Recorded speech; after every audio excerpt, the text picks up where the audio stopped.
Charlotte Flair and Rhea Ripley brawl. Barefoot Wild Brawl. Can Asuka and Bianca coexist? No! And Asuka turns on Bianca. New Knockouts Tag Team Champions crowned. Taya Valkyrie debuts in AEW, pissing off Jade Cargill using the same finisher. And the Outcasts might need reinforcements.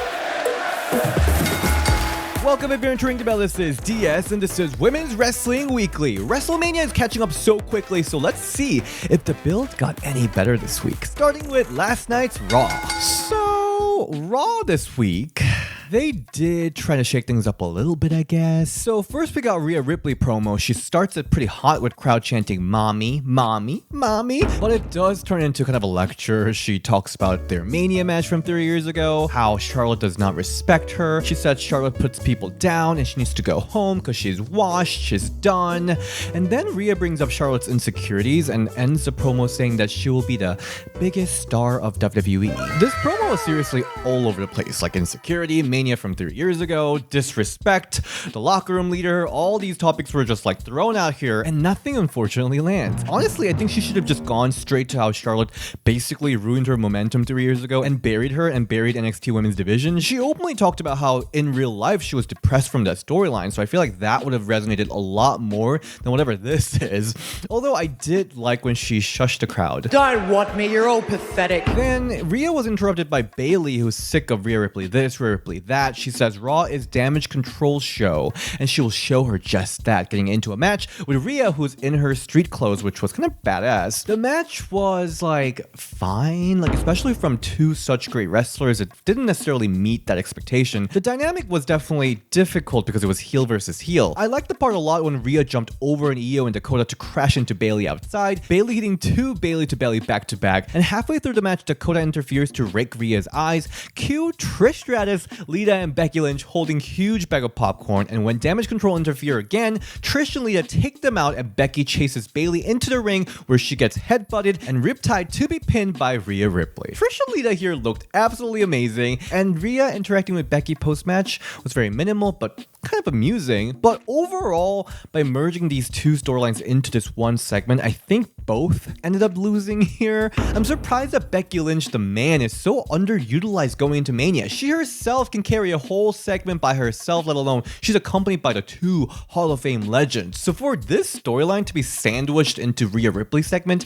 is so tragic, especially following last week being stuck in backstage. And the leader of that team just lost to Rhea, so what is the point here? Overall, I think this was all kind of meh at best. Good, not bad. Next we see Bianca Belair and Asuka versus Chelsea Green and, wait for it, Piper Niven. So Carmella is not available according to Chelsea Green. The rumor is that she's injured. That is not confirmed as of filming, but let me just cry here for a little bit because the best thing that came out of this Bianca-Asuka feud is this fabulous team of Carmella and Chelsea Green, and God, why are you taking this one thing that's a big joy in my life? Anyway, this match is typical Can They Coexist tag match, and you already know the answer to this. They can't. Bianca and Asuka argue throughout the match, making everyone uncomfortable, and Bianca pushes Asuka out of the ring and KODs Piper Niven for the win. And in this finish, I felt WWE's desperation. Like, WWE knew that KOD to Piper will get people to react whatever, so they took this route. But compared to last time when Bianca actually earned and built for that cathartic KOD finish, this just felt so cheap. Post-match, Asuka comes in, kicks Bianca in the head, followed by sliding knee, and even this kick was kind of unsatisfying. I don't know, guys. Like, I really want to like this build, but this isn't giving to me. Why can't WWE just let Asuka kick everyone's head off and just be that cool, badass, violent Asuka, murder clown, whatever she is, and not this Can They Coexist and mind game bullshit? This, unfortunately, was another miss for me. Girl, By the way, I've been streaming a bit of WWE 2K23 lately. This is my gamer era. Stevie Turner, who? I'll sporadically come and stream on the channel, so join in, please. And I don't know if you've noticed, but I'm wearing our newest merch with Kelly, Maurice, Alicia Fox, and Eve Torres, turned into Pokemon Elite 4. I mean, honestly, this is going to be so cute to wear at WrestleMania or any wrestling event, so you can check it out on our merch store right below this video. Let's head to WWE NXT NXT, multiple big storylines happening all tangled together. Big story is NXT Women's Champion Roxanne Perez's health is in question as she collapsed after defending her title against Meiko Satomura. So Shawn Michaels announced that they will be crowning a new champion at NXT TakeOver Stand and Deliver in a ladder match. So the news is that Roxanne is not actually injured from last week's match, but there may or may not be some other situation. I don't know what's going on. But if you ask me, this sounds like a great babyface moment. Just imagine Roxanne running out to defend her title in her hospital gown in the ladder match, and all of us crowd just tearing off standing ovation to the ultimate babyface champion. You know you love it. And yes, we're having 4 qualifying matches seemingly for a fatal 4-way ladder match, but WWE made sure to mention how many more superstars will join on their social, leaving room for more to join. Just saying. Anyway, so we saw 2 qualifying matches. Zoe Stark versus Sol Ruca. This match was a banger. Like we knew, Sol Ruca is athletic and her finisher is great, but she showed so much more than that in this match. That insane corner codebreaker and like upgraded Matrish, it's wild. And the crowd is eating her up because she even has her own chant. And she hits a beautiful moonsault to the outside with holy shit chant going. Then Sol tries to springboard attack, but Stark catches her, hits Z360 for the win in 5 minutes. That was a great match. I'm so satisfied. Zoe winning makes sense, but Sol is improving exponentially every week, so she's definitely someone to watch out for. This match is followed by triple threat tag match Isla Dawn and Alba Fire versus Katana Chance and Kaden Carter versus Ivy Nile and Tatum Paxley for the #1 contendership at Stand and Deliver. And we see a clip from last week where Tatum is upset that Ivy left her alone to celebrate with the Creed brothers. I mean, I don't blame Ivy. Like, I'd be out here by myself too, on my knees.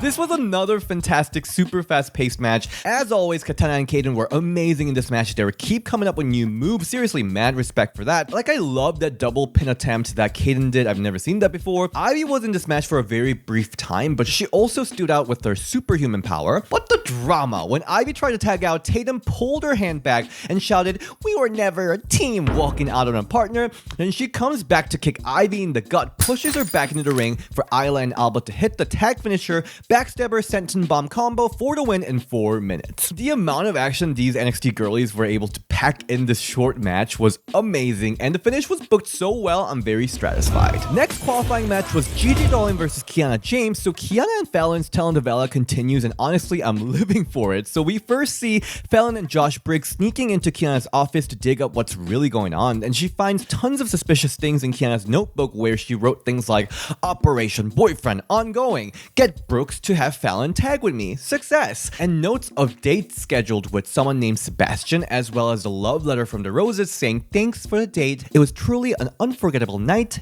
and morning. Oh. They did it.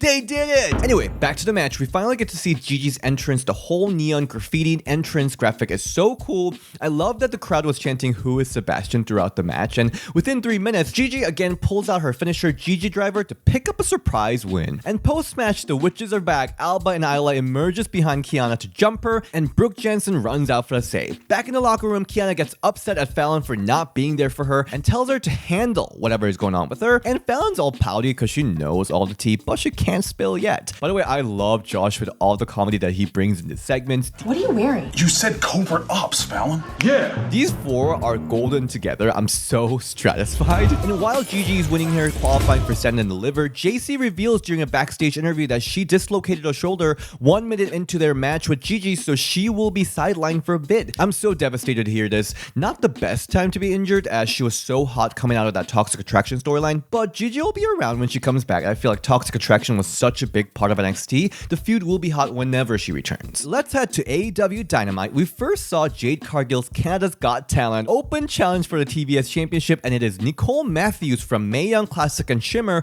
who answered the call, but blink and miss, she loses to Jade in like 30 seconds, and I love Jade was like, "Is this really all you've got, Canada?" And even tries to beat another Canadian, Renee Paquette, who just came in to interview her. Cues Taya Valkyrie, formerly Frankie Monet and NXT, recently Impact Knockouts Tag Champion, well, she technically lost right after this aired, comes in to face off with Jade Cargill. She then hits her finisher Road to Valhalla on Layla Gray, which is more known as Jaded in AEW, gagging Jade. It's the ultimate disrespect of copying the finisher, even though Taya has been using it before. We see more of Taya in Rampage, so we'll talk more about that there, but I am satisfied. We then see the Outcast segment with all new Titantron and everything, and I think Ruby was like that missing 1% that they needed. Like, this team just works so well with Ruby, Saraya, and Tony together, and all three got to cut a promo on fans turning against them. Saraya was like, I'm a miracle, baby. And they say they came here to help build this division, but now they're gonna destroy it and destroy all the ungrateful rookies. And I guess Saraya was fined for using the word stinky twats. I was actually more shocked about Tony straight up calling the fans fat people. Listen up, fat people. Either way, three of them together, the promo felt really strong and they felt like a really big deal. And I also like how they're calling everyone rookies, like even Britt and Jamie, even though they've been in industry for like 8 years or so. Because Saraya has been wrestling since like 2005 and Tony and Ruby like 2009 and 10. So truly, all the homegrown girls are rookies in their eyes. Anyway, Jamie and Britt come out to brawl with the Outcasts, but the numbers game don't work in their favor. But all the rookies the Outcasts spray painted on, Riho, Willow Nightingale, and Sky Blue come out to help Britt and Jamie. It was kind of bizarre to see Riho help Britt, but it was really kawaii, cute check-in on them. I think this is turning into a bigger feud like Civil War event, cause looks like the Outcasts need some reinforcement. Like Saraya was reaching out to Taya on Twitter, so I feel like they might be reaching out to more than just ex-WWE people. I guess she was Frankie Monet in NXT. Although low-key, I'm okay with the team staying as three of them cause they are so perfect together, the unholy trinity. On Impact Wrestling, Giselle Shaw and Deonna feud continues as they have this rematch of Sacrifice happening this coming Friday. Giselle is interviewed about last week losing to Mickie due to Deonna's interference. She said Deonna is just jealous, truly a quintessential diva thing to say. And later, Giselle is jumped by Deonna when she was trying to be a good sis, helping out Jade Vidal's first match in Impact Wrestling. We then see our Knockouts champion Mickie James backstage come talk to Tommy Dreamer because Tommy requested a match, him and Mickie versus Masha Slamovich and Bully Ray for next week without asking Mickie first.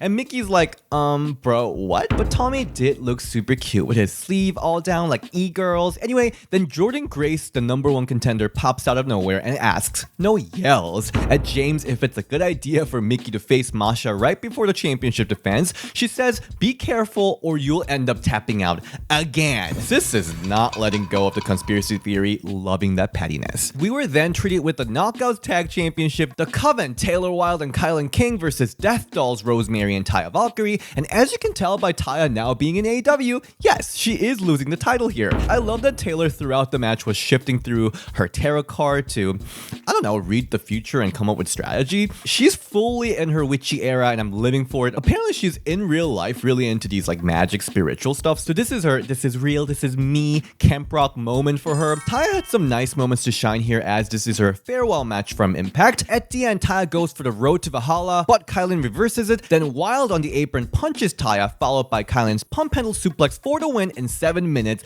And the new Knockouts Tag Champions. Happy for Kylan King scoring the championship on her first official debut match in Impact. She's really talented like we've all seen from her AEW sightings. I remember like ranting one time about her stealing spotlights from Britt Baker and like Thunder Rosa maybe? She stands out that much. Knockouts Tag Division though continues to lack depth. We still do have Death Dollz with Rosemary and Jessica now, but that's only 2 teams, so hopefully we can get some more action here. Either way, I'm very satisfied. On AEW Rampage, we saw a really quick squash match for Taya Valkyrie's in-ring debut against Ava Lawless. 1-minute match finished with Road to Valhalla, again better known as Jaded around AEW. Post-match, Jade Cargill comes out with Mark Sterling watching Taya. Mark was holding some paperwork and also he mentioned the documents I sent on Twitter, so I feel like this would turn into a cease and desist storyline where Jade tries to shut Taya from using the same finisher. I'd love it even more if they turned this into a whole court suing situation with Jade giving Megan Thee Stallion realness, sporting a Slay court suit. Oh, you know it would be such a good storyline. This whole Taya debut does though give me the flashback of Madison Rayne debut. Literally, she got like maybe 2 weeks of spotlight and lost to Jade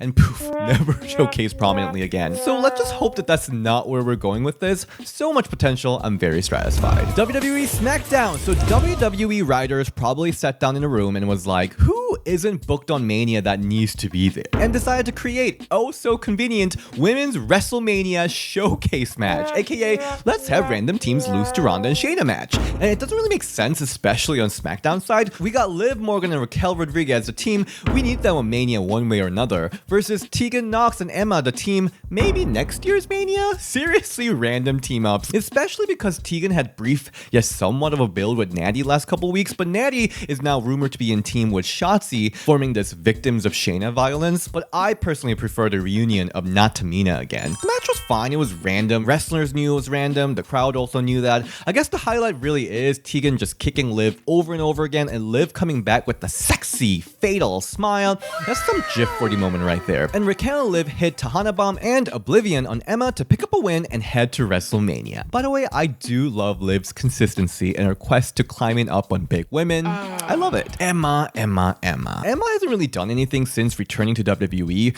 Her and Madcap thing on TV didn't really go anywhere. If anything, this tag showcase would have been a great opportunity for her and Dana to reunite, but again, WWE doesn't necessarily book these matches with storyline logic, so that's that. Yeah, this was fine. Good, not bad. We also saw a mixed tag match, Zelina Vega and Santos Escobar versus Rhea Ripley and Dominic Mysterio, and Rhea seriously is so giving. She should have honestly used this opportunity to mob Zelina and Santos to make her look strong heading into this WrestleMania main event, but she's a mommy Teresa and she made Zelina look like $1,000,000 here. Like, oh my god, that moonsault to the outside and that crazy tornado DDT, that DDT was insane. And Zelina really goes off in this match, hitting Rhea with the crossbody and jumping Hurricanrana on Dominic, but Rhea says the playtime is over and finishes Zelina with the huge riptide followed by a sexy pin. Love this. Stratified. We then see a SmackDown Women's Champion Charlotte Flair come out and she's very much suffering from the Candice Michelle bodysuit pandemic, sporting a neon yellow bodysuit. The theme of the promo was, the more you change, the more they stay the same. I like that she tried to make people like chant that after her. Wasn't as successful as the uh-oh promo, which is so iconic. She should definitely bring that back. Anyway, she's basically saying that she's a star, she's a champion, and just like 3 years ago, she'll defeat Rhea at Mania. Rhea Ripley then comes out with Dominic and says everyone in the locker room fears her except for Charlotte Flair, and that bothers her. I like that a lot. And then she goes south, generic babyface out of nowhere, and she was like, I want to be a star. I need to be a star. And I don't know where that came from, but back to good stuff. She says Charlotte is going to learn to fear her, cheap shots at Charlotte using Dominic as distraction, and walks off. But Charlotte slowly takes off her shoes and going barefoot and charges at Rhea Ripley, starting a huge brawl with all the referees coming to stop them, but they started swinging at the officials too. It was great. I mean, I don't know, Charlotte getting thrown around everywhere in that barefoot yellow bodysuit was hilarious. And I also love that barefoot super kick, but this is a serious brawl. They even go over the barricade and go full out brawling. Glad that face to face after face to face after face to face was finally over and we can get some action here. And I love that they didn't wait till the go home show to do this brawl. Like, it kind of became a template for women to have a wild brawl right before Mania. So I really like this. Excited to see how they build from this, build the antics even more. I'm very, very stratified. And that is it for this week's recap. If you haven't yet, make sure to check out our interview with the diva icon Joy Giovanni, where she spilled some major tea after major tea, all the way from why she was so angry at Carmella at the Diss the Diva segment to how she got to return at WrestleMania 25. It was all very, very juicy. And there's just a lot going on heading into WrestleMania. We have that very big interview coming with Saraya. Some big things are happening, so to get all the latest updates, check out my social media, DS on Instagram, and Ring the Bell DS on Twitter. All right, see you next time. Bye.